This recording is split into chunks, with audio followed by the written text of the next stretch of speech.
اردو زبان دوم نصابی کتاب مطالعہ ادب کے حصے غزل میں سراج اورنگ آبادی کی غزلیں شامل ہیں۔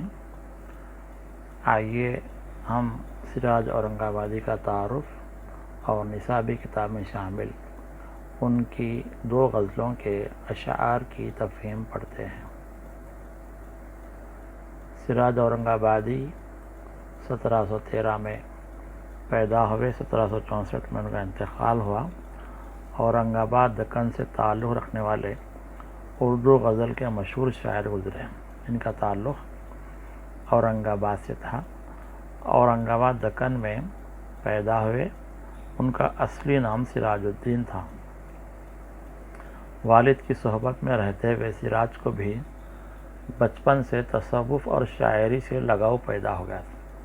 یہ اس زمانے میں اکثر گھرانوں میں شاعری ہوتی تھی اور والد سے صحبت یعنی ان کے تربیت میں رہے تھے، اور تصوف بھی اس زمانے میں عام تھا کہ لوگ صوفیاء کرام کی صحبت میں رہتے تھے بزرگان دین کے ساتھ، اور سلوک کی منزلیں طے کرتے تھے، یعنی خدا کی یاد میں ڈوبنا، ذکر الہی میں مگن رہنا اور اپنا تعلق اللہ سے جوڑنا، اس کو تصوف ہے۔ کم عمری میں شعر کہنے لگے۔ ایک ضخیم کلیات تیار ہو۔ کلیات سے مراد شاعری کا دیوان ہے۔ سراج نے اپنے مرشد شاہ عبد الرحمن کی ہدایت پر 1740 سے شعر کہنا چھوڑ دیا تھا۔ یہ 1713 میں پیدا ہوئے، 1740 میں ان کے مرشد جو ہیں شاہ عبد الرحمن نے ان سے کہا تھا کہ شاعری چھوڑ دو، تو اس سے پہلے ہی ان کا ایک دیوان تیار ہوا تھا۔ انہوں نے اپنی شاعری کے ذریعے دکن کی شعری روایات کو آگے بڑھایا۔ تو دکن جیسے حیدرآباد ہے اور بیدر ہے، گلبرگہ ہے، اس سارے علاقے کو اس زمانے میں دکن کہتے تھے۔ گولکنڈہ خاص طور سے درباروں میں جو شاعری ہوتی تھی، ان شاعری میں خاص طور سے اردو غزل میں محبت کا اظہار ہوتا تھا اور حقیقی محبوب کا ذکر ہوتا تھا، عورت ہے یا مرد، اور یہاں پر بھی عشق کے موضوعات کو بیان کیے گئے تھے۔ یہ ساری باتیں دکن کی شاعری کی روایات، یہاں پر مثنوی لکھی گئی، مرثی اور مثنویاں خاص طور سے لکھے گئے، مرثیے بھی لکھے۔ ولی کے بعد سراج دکن کے بڑے شاعر گزرے۔ ولی کی غزلیں ہم نے پڑھی ہیں، اور ولی اورنگ آبادی اور جسے ولی دکنی بھی کہتے ہیں، ان کے بعد جو ہے سراج اورنگ آبادی دکن کے بڑے شاعر گزرے۔ سراج نے غزلوں کے علاوہ مثنویاں بھی لکھی ہیں۔ ان کی مثنوی بوستان خیال کے نام سے مشہور ہے۔ سراج کے کلام میں روانی پائی جاتی ہے، اور سراج نے غزل، قصیدہ، مثنوی، رباعی سبھی اصناف میں شاعری کی، لیکن ان کی غزلیں اور مثنویاں ہی مشہور ہوئی۔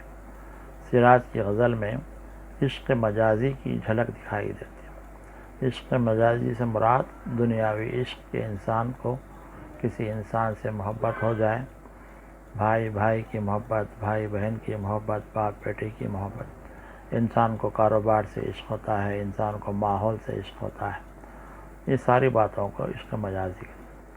ان کا ایک شعر ہے، اس پھول سے چہرے کو جو کوئی یاد کرے، ہر آن میں 100 چمن ایجاد کرے۔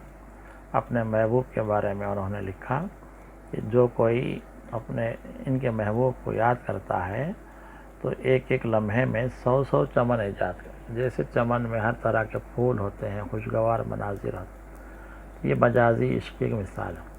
سراج کی غزلوں میں سوز و گداز، روانی اور کیف و سرور پایا جاتا ہے۔ جذبے کی شدت اور خلوص کے سبب ان کی شاعری میں رس و رعنائی ہے۔ انہوں نے اپنی غزلوں میں ہند ایرانی عناصر کو استعمال کیا۔ ان کی غزلوں میں تصوف کی جھلک بھی پائی جاتی ہے۔ سراج کہتے ہیں، راہ خدا پرستی اول ہے خدا پرستی، ہستی میں نیستی ہے، نیستی میں ہستی۔ یہ سراج کا تعارف تھا کہ اورنگ آباد سے ان کا تعلق ہے، اور انہوں نے جو ہے دکنی شاعری کی روایات کو پروان چڑھایا۔ تو آئیے اب ہم نصابی کتاب میں شامل ان کی 2 غزلوں کے اشعار کا ایک کے بعد ایک مطالعہ کرتے ہیں۔ پہلی غزل کا پہلا شعر: مجھ کو یکدم قرار نہیں ہرگز، تجھ بغیر اختیار نہیں ہرگز۔ مجھ کو یکدم قرار نہیں ہرگز، تجھ بغیر اختیار نہیں ہرگز۔ یہ شعر سراج اورنگ آبادی کی غزل سے لیا گیا ہے۔ یہ غزل کا مطلع ہے۔ جب بھی طلبہ امتحان لکھیں گے تو شعر کی تشریح میں متن کا حوالہ دینا ہے کہ یہ شعر کس غزل کا ہے، شاعر کا نام کیا۔ یہ سراج اورنگ آبادی کی غزل کا ہے، اور یہ چونکہ پہلا شعر ہے، مطلع ہے، تو ہم لکھیں گے کہ غزل کا مطلع ہے۔ اب تشریح کرتے ہیں۔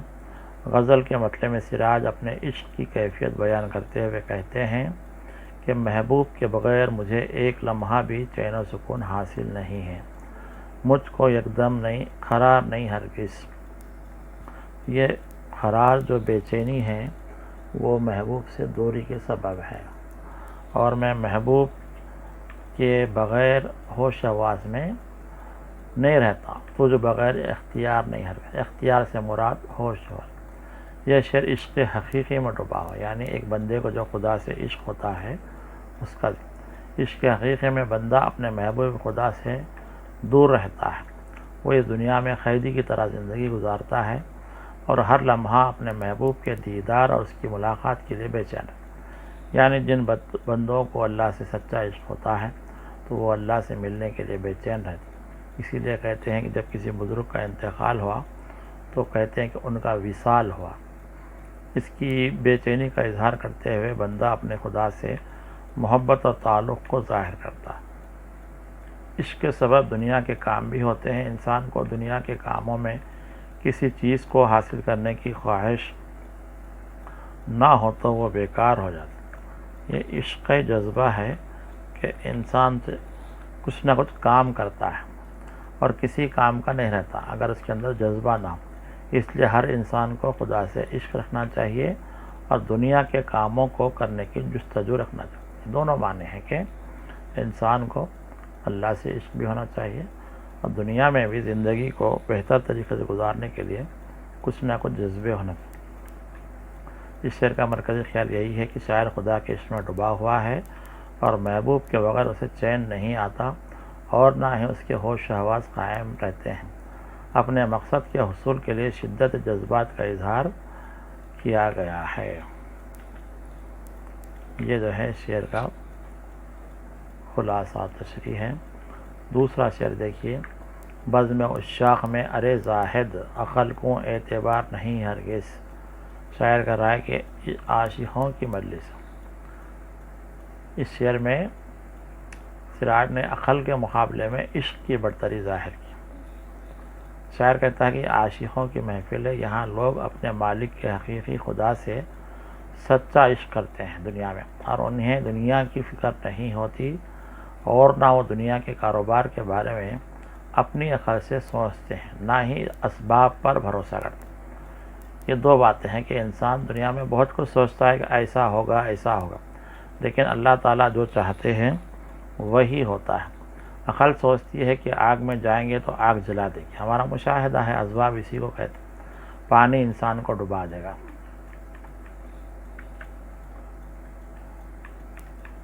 پانی انسان کو ڈبا دے گا،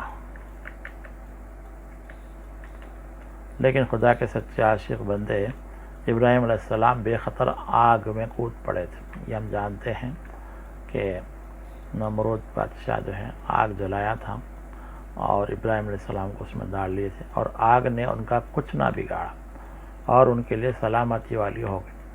موسیٰ علیہ السلام دریا میں کود پڑے تو پانی میں ان کے لیے راستہ بن گیا۔ اگر یہ لوگ اپنی عقل سے سوچتے تو آگے بڑھ کر کامیاب نہیں ہو سکتے۔ اس لیے خدا کے معاملات میں انسان کو پرواہ کیے بغیر خدا کی منشا کو پورا کرنے کے لیے آگے بڑھ جانا چاہیے۔ یہاں خاص طور سے بات ہے خدا کے معاملات، تبھی دنیا میں بڑے کارنامے انجام دیے جا سکتے۔ یہ خاص بات ہے کہ جن کو عشق ہوتا ہے وہ عقل سے نہیں سوچتے، آگے بڑھ جاتے ہیں، اور جو آگے بڑھتے ہیں اللہ ان کو آگے بڑھاتا ہے اور کامیابی ان کے قدم چومتی ہے۔ عشق کے معاملات میں عقل سے نہیں سوچا جاتا اور بے خطر آگے بڑھا جاتا ہے، تب ہی منزل حاصل ہوتی ہے۔ یہ اس شعر کا مطلب ہے۔ تیسرا شعر، آج شتابی کے آج بے کل ہوں، طاقت انتظار نہیں ہرگز۔ آج شتابی سے مراد جلدی آج۔ سراج اورنگ آبادی اپنے محبوب سے شعر میں خطاب کرتے ہیں اور اس سے جلدی آنے کے لیے کہہ رہے ہیں۔ آج شتابی کے بے کل ہوں، بے کلی کا مطلب دل نہیں لگ رہا، میں تیرے لیے بے قرار ہوں، مضطرب ہوں، اور میری یہ حالت ہو گئی ہے اور اس سے ملاقات کے لیے اپنے شدید جذبات کا اظہار کر، طاقت انتظار نہیں ہرگز۔ عاشق میں اتنی سکت نہیں کہ وہ محبوب کو تلاش کرے، طاقت انتظار نہیں ہرگز، کہ میں اب انتظار کی طاقت نہیں رکھتا، اور خود محبوب کو ڈھونڈنے کا بھی ان کے اندر جذبہ نہیں، اور خود اس سے ملے، اس لیے وہ خود خدا کو ملنے کے لیے کہہ رہے ہیں۔ اگر انسان خدا کے بارے میں اس طرح کا خیال کرے تو وہ بے چین ہے۔ انسان کو پتہ ہے کہ وہ کمزور ہے، زندگی اس کی راہ میں حائل ہے، اور موت کے بعد ہی اپنے مالک کا دیدار کر سکتا ہے۔ اب یہ ہمارا عقیدہ ہے کہ اللہ تعالیٰ جو ہے یہ زندگی عارضی دیا ہے، اس کے بعد ایک خبر والی زندگی ہے، اس کے بعد حشر کا میدان ہوگا، اس کے بعد جنت دوزخ کا فیصلہ ہوگا۔ اگر انسان جنتی ہے تو جنت میں جائے گا، جنت میں رہنے کے بعد وہ جو ہے پیغمبر صلی اللہ علیہ وسلم کا ان کو حشر کے میدان میں جو ہے وہ زیارت ہوگی، اور آپ بخشش کرائیں گے، جنت میں جائیں گے۔ انسان جو ہے اللہ تعالیٰ سے قرآن سنے گا، اور پھر اللہ تعالیٰ اپنے نیک بندوں کے سامنے اپنا دیدار کرا دے گا، تب انسان کی یہ جو بے چینی ہے اللہ کو دیکھنے کی وہ ختم ہوگی اور وہ سکون میں آ جائے گی۔ اس لیے وہ بالواسطہ طور پر خدا سے ملاقات کی اپنی چاہت اور بے چینی کا تذکرہ کرتا ہے۔ مرکزی خیال، محبوب سے دوری کے جذبات شدید ہو گئے ہیں، اب مزید انتظار کی قوت نہیں، اس لیے اے محبوب تو جلد مجھ سے مل جائے، شاعر کا کہنا۔ اگلا شعر دیکھیں، سیر کر گلشن محبت کا، گل جنت کو خار نہیں ہرگز۔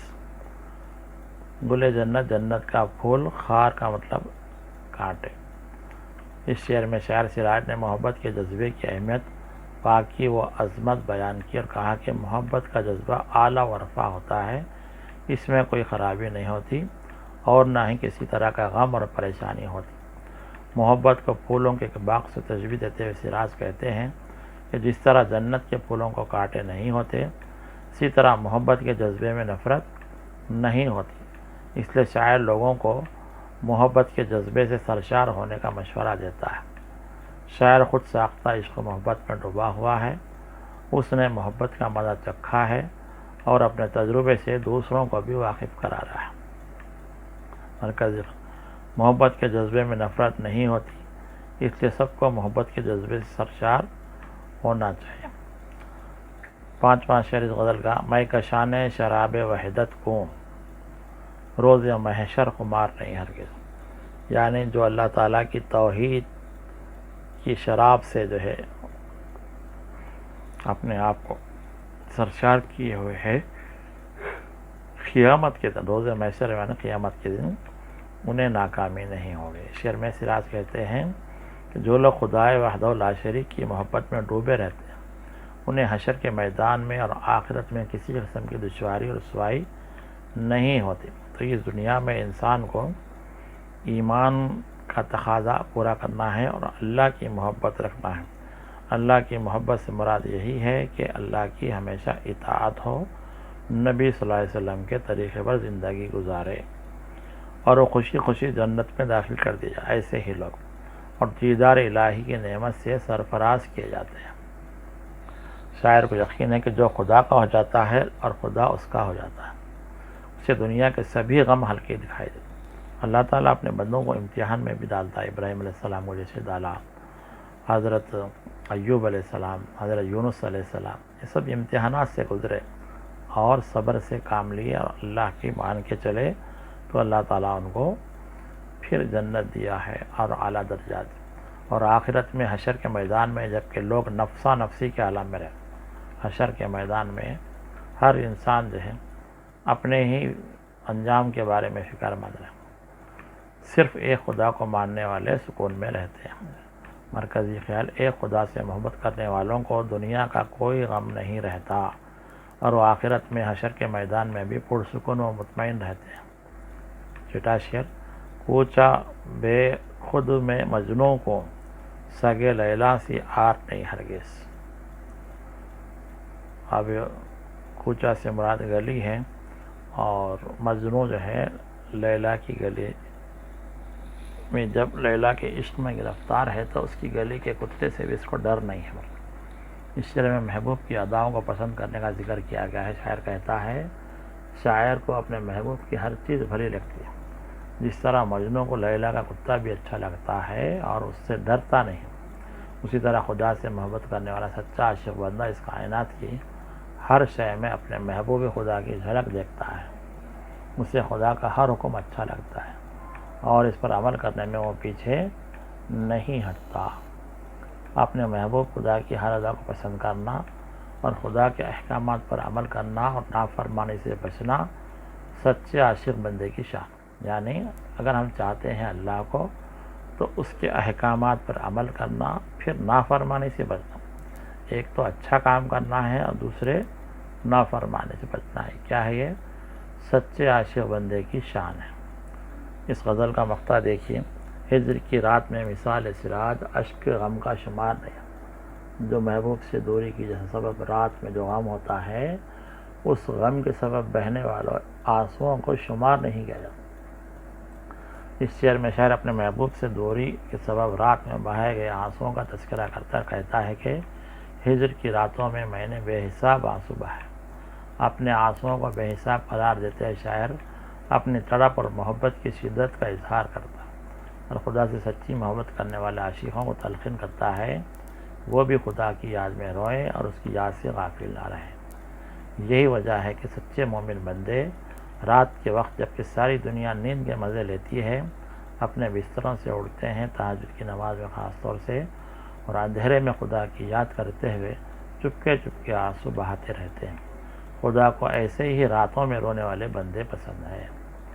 جیسے شاعر کہہ رہا ہے کہ ہجر کی رات میں مثال سراج، اشک غم کا شمار نہیں ہے۔ یہ اللہ کی یاد میں تڑپنے والے لوگ راتوں میں جب کہ سب سو جاتے ہیں، اندھیرے میں بستروں سے اٹھتے ہیں، چاہے سردی رہو چاہے گرمی رہو، اور اللہ کی یاد میں آنسو بہاتے ہیں، اور اللہ کو ایسے ہی بندے پسند ہیں۔ تو مرکزی خیال میں خدا سے دور سچے عاشق بندے راتوں میں اٹھ کر خدا کی یاد میں آنسو بہاتے ہیں۔ یہ آنسو دنیا کے کسی بھی بڑے خزانے سے زیادہ اور بہت قیمتی ہیں جو اللہ کی یاد میں بہے۔ سراج اورنگ آبادی کی دوسری غزل دیکھیے، جس کا مطلع ہے، جو تیرے غم کی تمنا نہ کیا، ابدی عیش کا سودا نہ کیا۔ یہ شعر جو ہے سراج اورنگ آبادی کی غزل سے غزل کا مطلع ہے۔ سراج کہتے ہیں مطلع میں، جس انسان میں اپنے خدا کی یاد نہ ہو اور جو خدا کی یاد میں نہ تڑپے، وہ دنیا اور آخرت میں کامیاب نہیں ہو سکتا۔ ابدی عیش یعنی ہمیشہ ہمیشہ کا سکون۔ خدا کے سچے عاشقوں کو اپنے مالک خدا سے، اس کے حبیب حضرت محمد مصطفیٰ صلی اللہ علیہ وسلم سے سچی محبت ہونی چاہیے۔ انسان کی یہ تمنا ہونی چاہیے کہ وہ اللہ اور اس کے رسول صلی اللہ علیہ وسلم کی یاد میں تڑپے، ان کے بتائے ہوئے راستے پر چلے۔ یہ راستہ دین اسلام کا ہے۔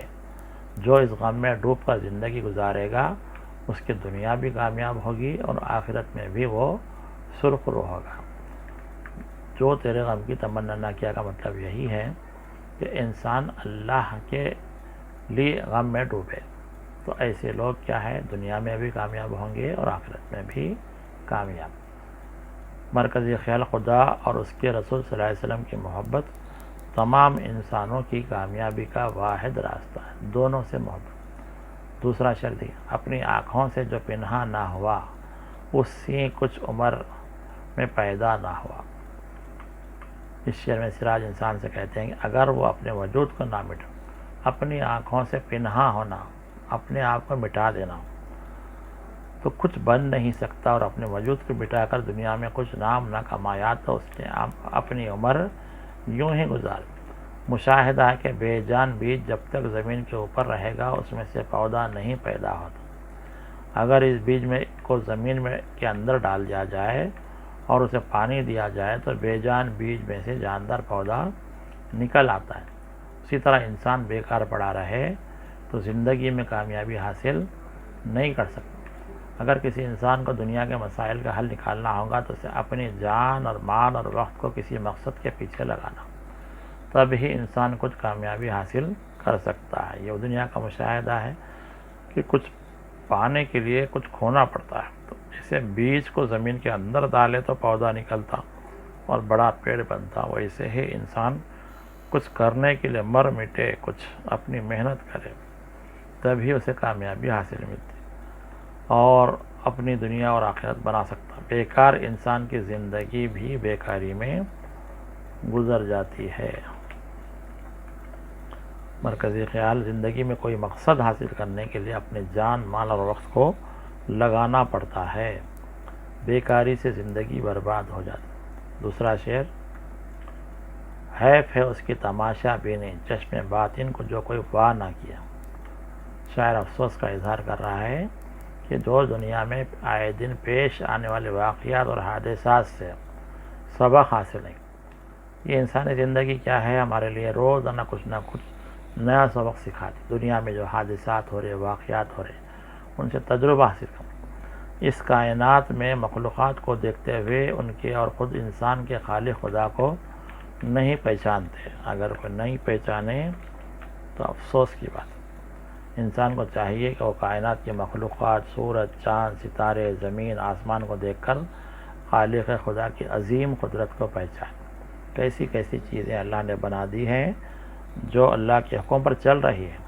اسی طرح دنیا میں ہونے والے واقعات کو بغور دیکھیں کہ بارش بادلوں سے نہیں بلکہ خدا کے حکم سے ہوتی ہے۔ زمین سے غلہ نہیں اگتا بلکہ اللہ کی مرضی سے زمین غلہ اگاتی ہے۔ ڈاکٹر کی دوا میں شفا نہیں بلکہ اللہ کی مرضی سے شفا حاصل ہوتی ہے۔ اس طرح کی نظر پیدا کرنے والے ہی خدا کی معرفت حاصل کر سکتے۔ چیزوں میں غور کرنا چاہیے انسان کو۔ خدا کی معرفت حاصل کرنے کے لیے انسان کو خدا کی یاد میں زندگی گزارنا چاہیے۔ اس کا ایک طریقہ یہ ہے کہ انسان ہر حال میں خدا کے حکم کو رسول اللہ صلی اللہ علیہ وسلم کے طریقے پر پورا کرے۔ جو کچھ ہو رہا ہے اللہ کی مرضی ہے، یہ جاننا ضروری ہے۔ مرکزی خیال، کائنات میں غور و فکر کرنا چاہیے اور روزمرہ حادثات پر اسباب کو نہیں بلکہ مسبب الاسباب، خدا کی مرضی کو پہچاننا۔ جو کچھ ہو رہا ہے خدا کی مرضی سے۔ انسان سمجھتا ہے حادثے سے موت ہو گئی، ہارٹ اٹیک آنے سے موت ہو گئی، ٹکر لگنے سے موت ہو گئی، ایسا کرے تو ایسا ہوتا تھا۔ موت برحق ہے۔ انسان کا جب موت کا وقت آ جاتا ہے تو انسان وہ وقت کو آگے پیچھے نہیں کر سکتا اور وہ جگہ سے ہل نہیں سکتا۔ وقت اور جگہ مقرر، اس میں اللہ کی مرضی کو پہچان۔ اگر کوئی ایسی نظر پیدا نہ کر سکے تو اس کی زندگی پر افسوس ہے۔ سراج کے غزل کا چوتھا شعر ملاحظہ کریں، مدتوں لگ حرم و دیر پھرا، میں تیرے واسطے کیا کیا نہ کیا۔ خدا کی یاد کے لیے انسان کیسے کیسے پھرتا ہے اس کا ذکر ہے۔ اس شعر میں سراج عابد بندے کی صفات بیان کرتے ہوئے کہتے ہیں کہ خدا کے سچے عاشق اور عبادت گزار بندے خدا کو یاد کرتے ہوئے اس کی معرفت حاصل کرنے کی کوشش کرتے ہیں اور اس کے لیے سخت محنت کرتے ہیں اور طرح طرح کے امتحانات سے گزرتے ہیں، اور پھر خدا سے ہمیشہ دعا کرتے ہیں کہ اے خدا تو مجھ سے راضی ہو جا، میری بگڑی بنا دے اور مجھے دنیا و آخرت میں کامیاب بنا دے۔ اس شعر میں خدا کی یاد اور اسے تلاش کرنے کی اسی انسانی کوشش کا ذکر کیا ہے۔ تو انسان کو جستجو کرنا چاہیے اللہ کی معرفت پانے کی۔ مرکزی خیال، انسان کو خدا کی یاد میں زندگی گزارنا چاہیے اور وہ اس کی رضا حاصل کرنے کے لیے مسلسل کوشش کرتے ہوئے دعاؤں کا بھی اہتمام کرنا چاہیے۔ پانچواں شعر غزل کا، میں کیا دل کو گل داغ سی داغ، یار نے عزم تماشا نہ کیا۔ اس شعر میں شاعر اپنے دل پر لگے غموں کے داغ کو باغ سے تشبیہ دیتے ہوئے کہتے ہیں کہ محبوب کی دوری نے میرے دل پر غموں کے داغ لگائے ہیں۔ وہ چونکہ میرے محبوب کی دیے ہوئے داغ ہیں، اس لیے میں ان داغوں کو پھول سمجھ کر دل میں محفوظ کر لیتا ہوں اور یہ داغ ایک گلستان بن گئے ہیں۔ یہ چونکہ عشق کا معاملہ ہے اور اس میں رازداری بڑھتی جاتی ہے اور آپسی باتوں کو سرعام نہیں لایا جاتا، اس لیے محبوب کی طرف سے ملے دل کے داغوں کو دوسروں کو دکھانا نہیں چاہیے۔ اس میں ہم دونوں کی رسوائی، خدا کی یاد میں ڈوبے بندے زندگی میں آنے والے دکھ درد کو خدا کا امتحان سمجھ کر خاموشی اختیار کرتے ہیں، صبر سے کام لیتے ہیں اور دنیا والوں کے سامنے اپنے غربت، لاچاری اور بھوک کے گلے شکوے نہیں کرتے۔ اللہ تعالیٰ ایسے ہی صابر بندوں سے خوش ہے۔ اللہ تعالیٰ جب امتحان لیا تو جو کچھ پریشانی اس کا شکوہ نہیں کرنا چاہیے اور صبر کرنا۔ مرکزی خیال، زندگی میں آنے والے دکھ درد پر صبر کرنا چاہیے اور پریشانیوں کو دیکھ کر خدا سے گلے شکوے نہیں کرنا چاہیے، صبر و شکر کے ساتھ زندگی گزارنی چاہیے۔ یہی سچے عاشق بندوں کی مثال ہے۔ غزل کا چھٹا شعر دیکھیں، باغ میں نرگس بیمار طرف گوشے چشم سی ایمان نہ کیا۔ اس شعر میں سراج اپنے محبوب کی بے رخی کی طرف اشارہ کرتے ہیں، کہا کہ میں عشق کا مارا بیمار ہوں اور میرے محبوب نے میری طرف دیکھنا بھی گوارا نہ کیا۔ اس شعر میں نرگس اور چشم کے الفاظ استعمال کرتے ہوئے کلام میں خوبی پیدا کی۔ نرگس اور چشم کو شاعری کی اصطلاح میں آنکھوں کے معنوں میں استعمال کیا جاتا ہے۔ شاعر کہتا ہے کہ لوگوں کے ہجوم میں میرے محبوب نے مجھے دیکھا بھی نہیں اور نہ ہی میری طرف نظر التفات کی۔ محبوب کی اس بے وفائی اور بے رخی سے مجھے تکلیف ہوئی۔ مرکزی خیال، محبوب سے بے وفائی کی شکایت ہے۔ شاعر نے اپنے عشق کے شدید جذبے کو محبوب کی شکایت سے ظاہر کیا۔ غزل کا مقطع ہے، جل گیا شوق کے شعلوں میں سراج، اپنی دانش میں بے جا نہ کیا۔ غزل کے مقطع میں سراج کہ میں اپنے محبوب حقیقی خدا کی یاد کی آگ میں جل گیا، یعنی میں نے اپنے آپ کو یاد الہی میں ڈبو دیا۔ مجھے اس عمل پر اعتماد ہے اور امید ہے کہ خدا مجھ سے راضی ہوگا اور بہت جلد مجھے دیدار الہی نصیب ہوگا۔ ایک سچے عاشق کی یہ پہچان ہے کہ وہ محبوب کی خاطر اپنے آپ کو مٹا دیتا ہے اور عشق دیوانگی پر مطمئن رہتا ہے۔ یاد الہی اور اطاعت الہی میں انسان کو مصروف رہنا چاہیے اور اپنی کوشش سے مطمئن رہنا چاہیے۔ تو اس طرح ہم سراج اورنگ آبادی کی یہ دو غزلوں میں دیکھتے ہیں کہ ان کے ہاں عشق حقیقی کے مضامین بیان کیے گئے ہیں۔ خاص طور سے انہوں نے اس بات کی تلقین کی کہ بندے کو جو ہے اطاعت الہی میں ڈوبنا چاہیے اور مر مٹنا چاہیے اور زندگی میں جب تک رہے وہ مسافر کی طرح زندگی گزارے، دنیا میں دل نہ لگائے بلکہ اللہ سے ملنے کا اس کے اندر جذبہ ہو اور اس کے لیے جو ہے وہ اپنے آپ کو مٹا دے اور عشق کے دوران اگر کچھ مسائل آتے ہیں تو ان کا گلہ شکوہ نہ کیا جائے بلکہ صبر کیا جائے۔ تو جیسے کہا گیا ہے کہ سراج اورنگ آبادی کے پاس اردو غزل کے جو روایتی موضوعات ہیں، عشق ہے، تصوف ہے، یاد الہی ہے، ان سب کا ذکر ان میں ملتا ہے۔ تو ولی اورنگ آبادی کے بعد سراج اردو غزل کے مشہور شاعر گزرے ہیں۔ ہمارے طلباء جو ہیں کوشش کریں کہ سراج اورنگ آبادی کی جو مزید غزلیں ہیں، اردو کی جو ویب سائٹ ہے ریختہ.com، وہاں پر جا کر جو ہے اس کو دیکھیں اور ان غزلوں میں جو منتخب اشعار طلباء کو پسند ہو وہ انہیں نوٹ کریں اور اس کی تفہیم کرنے کی کوشش کریں۔ اسی طرح اگر کسی کے اندر شاعری کا جذبہ ہے تو وہ بھی جو ہے اشعار کہتے ہوئے اپنے اساتذہ کو اپنی شاعری دکھا سکتے ہیں۔ غزل جو ہے یہ وزن اور بحر کے ساتھ ہوتی ہے تبھی اس کے اندر ترنم پیدا ہوتا ہے، سننے کو اچھی لگتی ہے۔ اگر مصرعوں میں کمی زیادتی ہو جائے تو کہتے ہیں کہ غزل وزن سے خارج ہے۔ تو طلباء کو چاہیے کہ اساتذہ خاص طور سے اردو کے مشہور شعراء کا کلام پڑھتے رہیں اور چھوٹی چھوٹی بحر کی جو غزلیں ہوتی ہیں اس طرح کی کسی بحر کا ایک مصرع کا انتخاب کریں اور ان مصرعوں کو جو ہے پھر اپنی شاعری میں پیش کرنے کی کوشش کریں تو امکان ہے کہ ہمارے طلباء بھی اچھی غزلیں پیش کر سکتے ہیں۔ سراج اورنگ آبادی کی غزلوں کی تفہیم امید ہے آپ کو سمجھ میں آئی ہوگی۔ شکریہ۔